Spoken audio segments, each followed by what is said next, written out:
사랑하는 성도님들, 새로운 한 주가 시작되었습니다. 우리의 삶에서 새로운 시작은 언제나 우리에게 기대와 설렘을 줍니다. 하지만 동시에 불확실한 미래에 대한 걱정과 두려움도 함께 찾아올 때가 있습니다. 우리는 매일 많은 선택을 하며 살아갑니다. 어떤 결정을 내려야 할지 고민될 때 우리는 누구의 인도를 따라야 할까요? 오늘 말씀은 우리에게 분명한 답을 주고 있습니다. 오늘 우리에게 주시는 하나님의 말씀은 로마서 8장 14절입니다.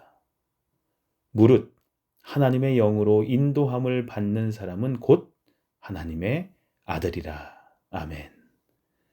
이 말씀은 하나님의 자녀된 사람들에게 가장 중요한 삶의 원칙을 가르쳐 주는데요. 하나님의 자녀는 성령님의 인도하심을 따라 살아야 한다라는 것입니다.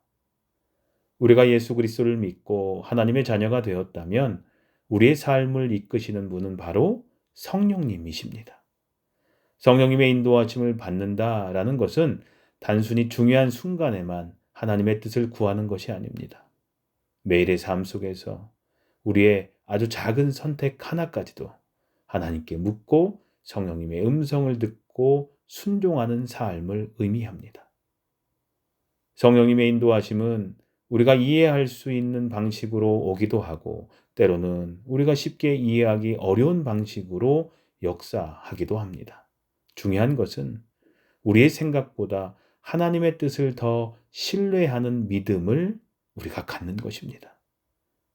그러나 현실 속에서 우리는 종종 성령님의 인도하심을 놓치고 살아갑니다. 세상의 소리가 너무 크기 때문입니다. 사람들의 의견과 내 경험이 더 확실해 보일 때가 많습니다.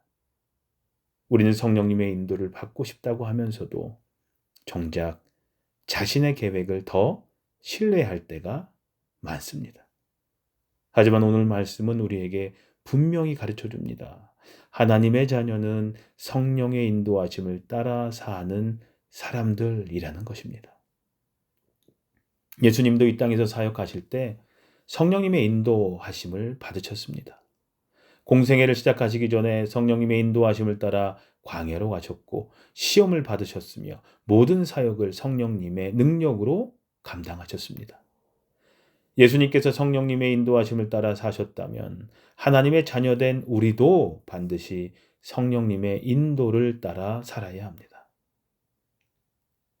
성령님의 인도하심을 받는 삶은 순종하는 삶입니다. 때론 성령님께서 우리를 예측하지 못한 길로 인도하실 수도 있습니다. 내가 원하지 않는 방향으로 이끄실 수도 있습니다. 하지만 우리는 그럼에도 불구하고 믿어야 합니다. 성령님께서 우리를 인도하시는 길이 가장 선한 길이며 결국 우리의 삶의 가장 좋은 길이 된다라는 것을 우리는 믿어야 합니다. 혹시 지금 여러분의 삶 속에서 갈림길 앞에 서 계신 분이 계십니까? 어떤 선택을 해야 할지 고민하고 계십니까? 세상의 소리에 휩쓸려 혼란스러운 마음이 드십니까? 그렇다면 오늘 말씀을 붙드시기를 소망합니다. 하나님의 영으로 인도함을 받는 자는 하나님의 자녀입니다. 하나님은 자녀된 우리를 홀로 두지 않으시며 가장 선한 길로 인도하십니다. 오늘 하루를 시작하며 성령님의 인도하심을 구하는 기도를 드려보십시오. 주님, 오늘 하루 제 삶을 주님께 맡깁니다. 성령님, 저를 인도하여 주시고 주님의 뜻을 따라 살게 하옵소서. 이런 기도를 통해 주님의 인도하심을 구하는 복된 하루가 되시기를 소망합니다. 기도하시겠습니다. 사랑의 하나님, 저희를 하나님의 자녀로 불러주시고 성령님으로 인도하여 주심에 감사드립니다. 저희가 세상의 소리가 아니라 성령님의 음성을 듣고 순종하며 살아가게 해 주시옵소서. 예수님의 이름으로 기도합니다. 아멘. 성령님의 인도하심을 따라 살아가며 하나님의 뜻을 이루는 그런 복된 하루가 되기를 소망하며 이 시간 잠시 더 기도하는 시간 갖도록 하겠습니다.